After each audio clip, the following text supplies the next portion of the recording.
kembali dengan peraturan kelas yang sudah kita sepakati. Hari ini kita tinjau kembali aturan-aturan yang sudah kita sepakati. Kita buat di kelas. Apa penting untuk membuat keyakinan kelas ini? Acara kelas ini yaitu bertujuan untuk menunjukkan budaya positif pada kita semua yang ada, terutama di kelas 5. Budaya positif apa yang akan kalian yakini dan akan kalian laksanakan? Namanya saja keyakinan kelas. Jadi budaya-budaya positif ini nanti yang melaksanakan ya di kelas. Kondisi kelasnya bagaimana? Teman-temannya bagaimana? Guru yang kalian impikan itu yang seperti apa? Ya, ada 3 hal yang kalian tuliskan di kertas.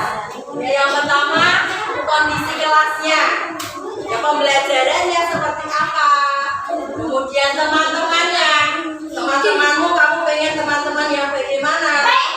Ya, terus guru yang kalian impikan itu guru yang seperti apa?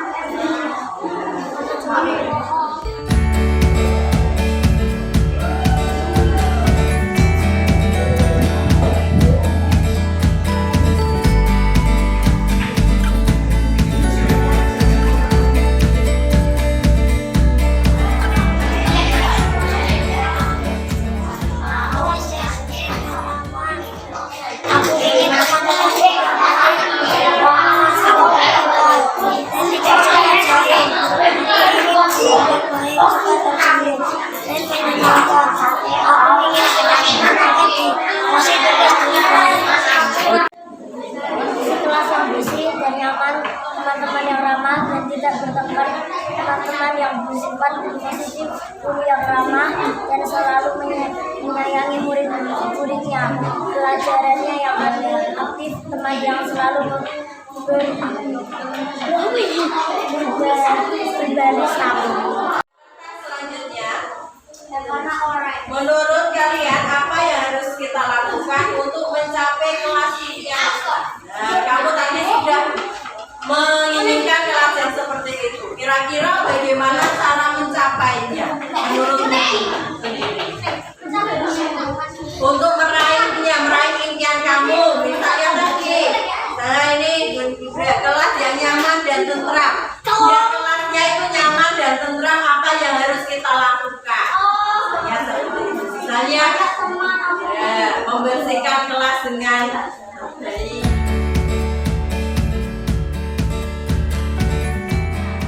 Ya, tadi dari tiga semua kita akan menyimpulkan menjadi kalimat yang positif. Dengan kalimat yang positif nanti akan membuat mindset kita untuk selalu berbuat yang positif. Yang pertama, siapa yang saling menyayangi di sini tadi? Jadi tadi jangan menjelekkan, kemudian ada guru yang menyayangi murid, maksudnya menghargai guru sama dengan teman. Jadi siapa yang menyayangi, saling menyayangi di kelas ini? Siapa yang saling menyayangi?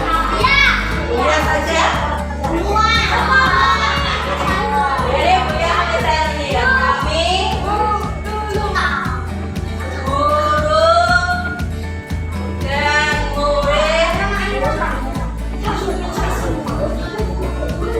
yang saling menyayangi. 2 keyakinan kelas 1, 2, 3, 4, 5. Hanya ada 5 saja yang kita yakini di kelas kita. Tidak perlu kita tuliskan 2 yang sekali seperti ini. Biar kita lebih bisa mengingatnya. Biar mudah dalam mengingat.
depan kemarin saya sudah belajar mengenai disiplin positif dan juga nilai-nilai kebajikan universal.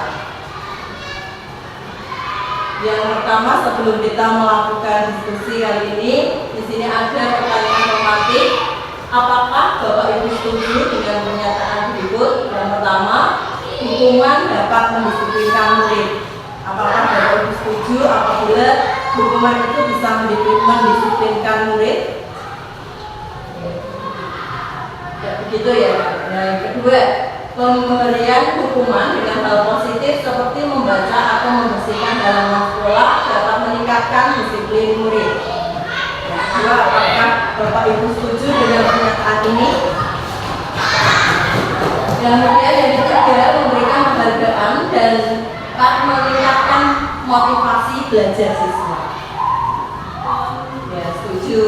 Ya, nanti kita lihat apakah dari jawaban Bapak Ibu itu sesuai dengan teori yang sudah diajarkan. Di sini disiplin, makna dari disiplin. Kalau kita lihat dari bahasa Latin, dari kata disiplina yang berarti belajar. Nah, makna disiplin dari kata ini berkonotasi dengan disiplin diri dari murid-murid Socrates dan Plato. Disiplin diri membuat orang menggali potensinya menuju sebuah tujuan apa yang dia hargai. Namun pada budaya kita kata disiplin ini berubah maknanya menjadi sesuatu yang dilakukan seseorang pada orang lain untuk mendapatkan kepatuhan. Kalau selama ini kita mengartikan disiplin itu orang itu harus patuh ya, dengan apa yang kita harapkan. Jadi kecenderungannya ini kata disiplin ketidaknyamanan, bukan dengan apa yang kita hargai dan atau pencapaian suatu tujuan yang mulia. Ini adalah disiplin positif atau teori kontrol dari Dr. William Glasser. Jadi Dr. William Glasser mengatakan Anda tidak bisa mengontrol orang lain, hanya Anda yang bisa mengontrol diri Anda sendiri. Misalnya seperti ini. Ini adalah barang berharga milik saya. Ketika ini saya genggam, silakan Bu Nana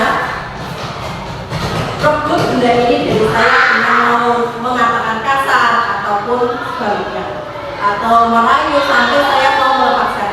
Coba apa yang terjadi nanti?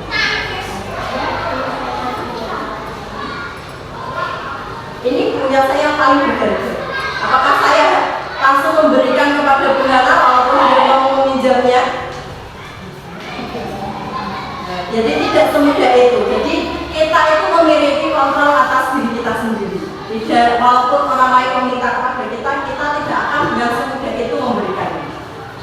Nah, di sini, ini Anda tidak bisa mengontrol orang lain, yang hanya Anda yang bisa mengontrol diri Anda sendiri.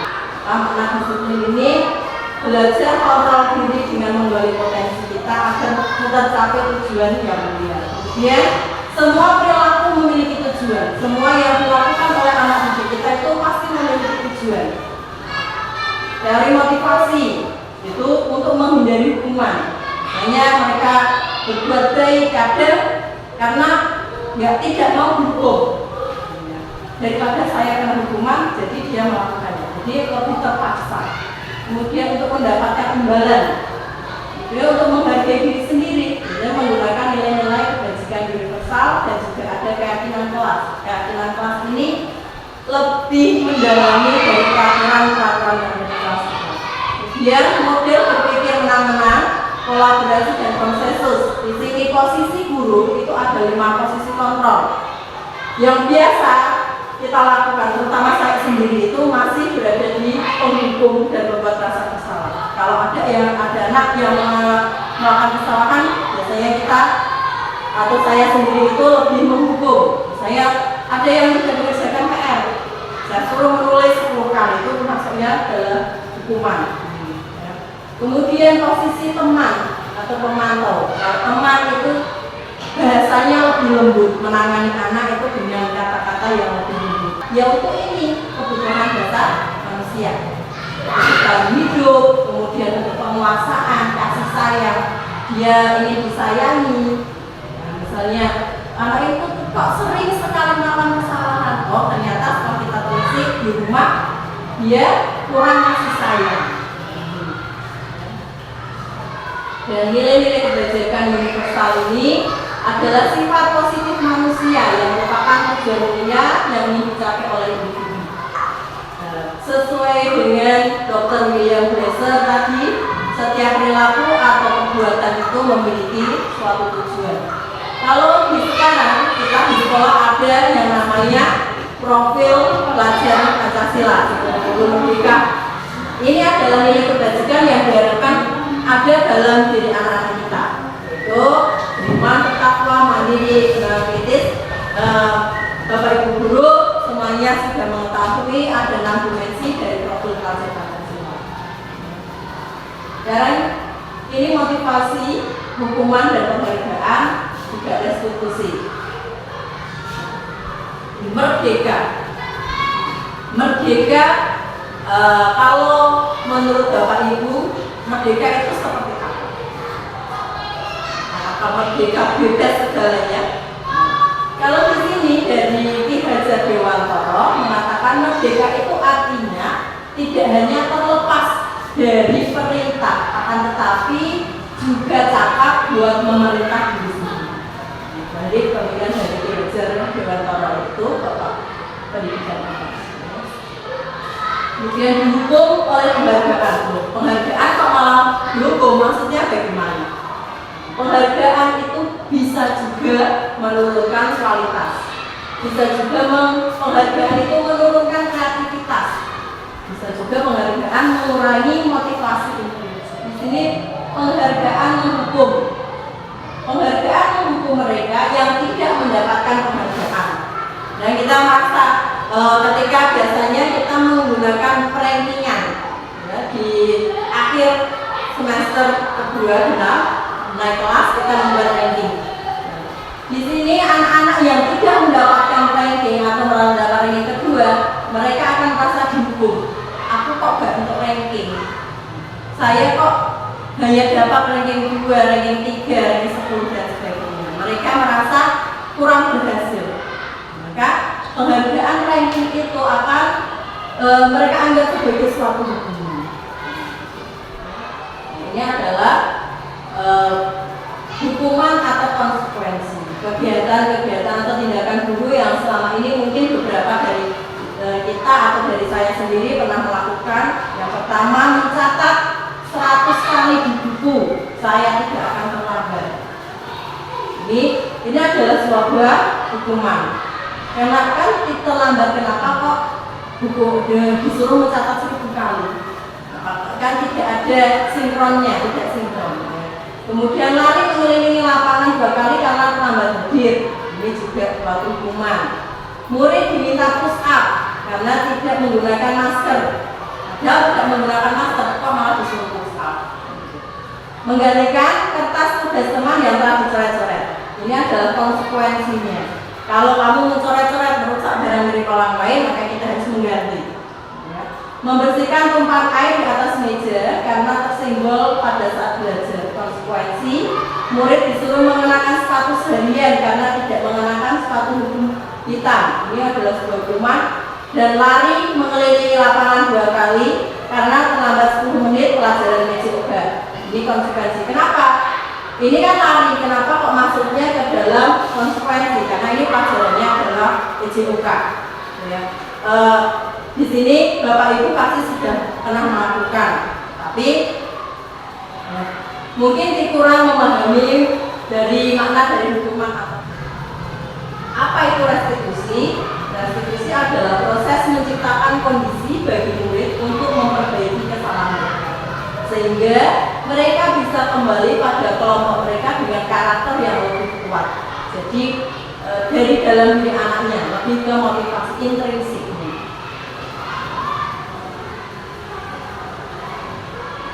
Restitusi di sini ada 9 lingkaran. Restitusi bukan untuk menebus kesalahan, namun untuk belajar dari kesalahan.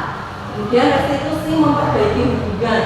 Restitusi adalah tawaran, bukan paksaan.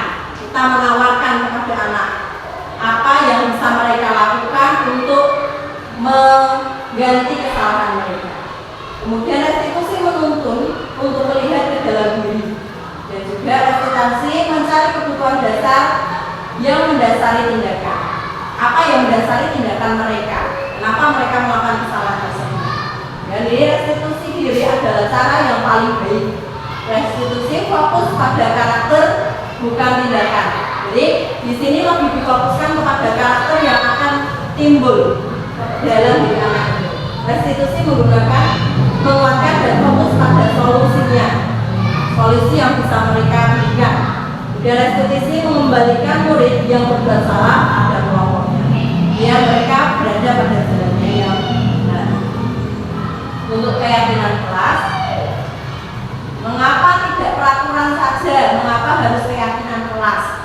Kalau kita selama ini kita hanya membuat peraturan kelas, tidak boleh makan di dalam kelas, tidak boleh berisik, tidak boleh membuka sepatu di dalam kelas. Itu adalah peraturan. Mengapa kok harus keyakinan? Seperti kata kalimat ini, kata tanya ini, mengapa kita memiliki peraturan harus menggunakan helm dalam mengendarai kendaraan roda 2? Ini peraturan yang di dalam raya kita kan harus menggunakan helm. Keyakinan apa yang ada di sini? Helm itu untuk apa? Nah, helm itu adalah untuk keselamatan kita. Jadi anak nanti bisa meyakini, oh saya melakukan ini tuh untuk keselamatan diri.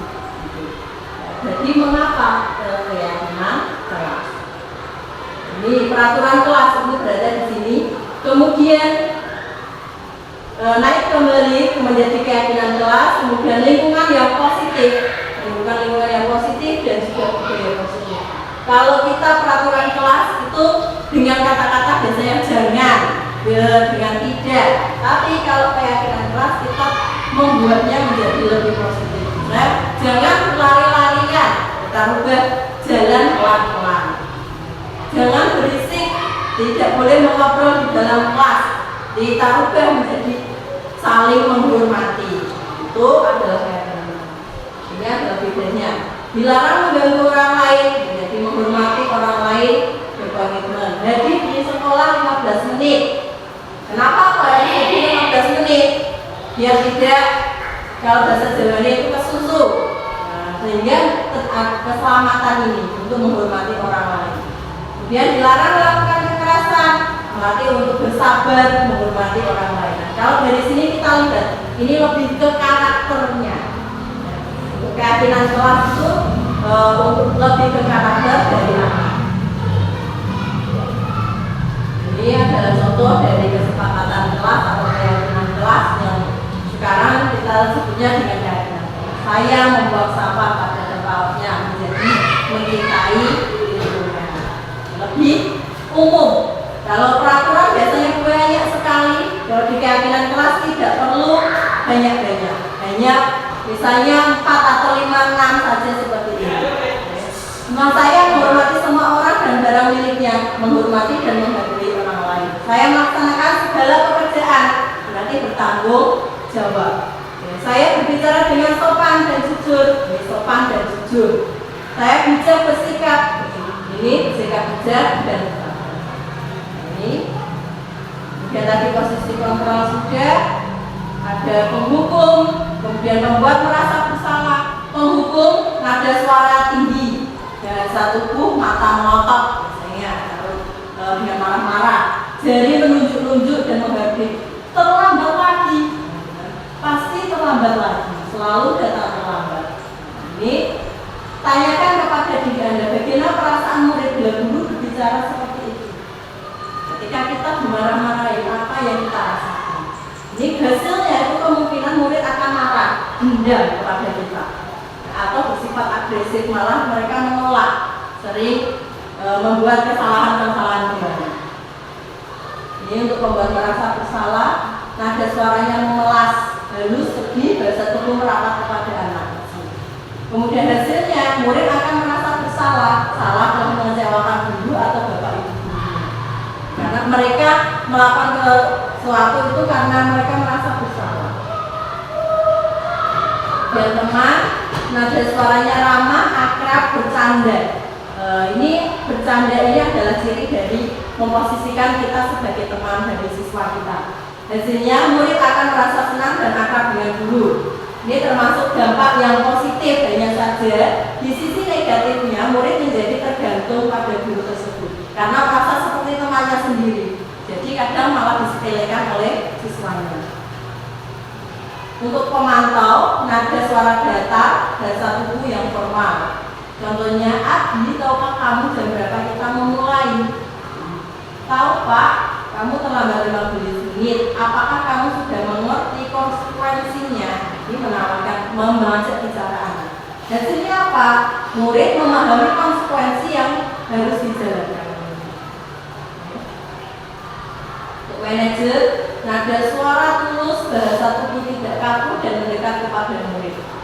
Ini perbedaannya. Adi, apakah kamu mengetahui jam berapa sekolah dimulai? Tahu Pak, jam 7. Ya, jadi kamu terlambat. Kira-kira bagaimana kamu memperbaiki masalah ini? Anak diberikan tawaran, disuruh diajak memikir sama-sama. Saya bisa menanyakan teman saya Pak untuk mengerjakan tugas yang berbeda. Baik, itu bisa dilakukan. Ini adalah posisi guru sebagai manajer. Menurut Bapak Ibu, posisi manakah yang paling baik untuk kita sebagai guru? Tentu saja di sini ya, di sebagai manajer.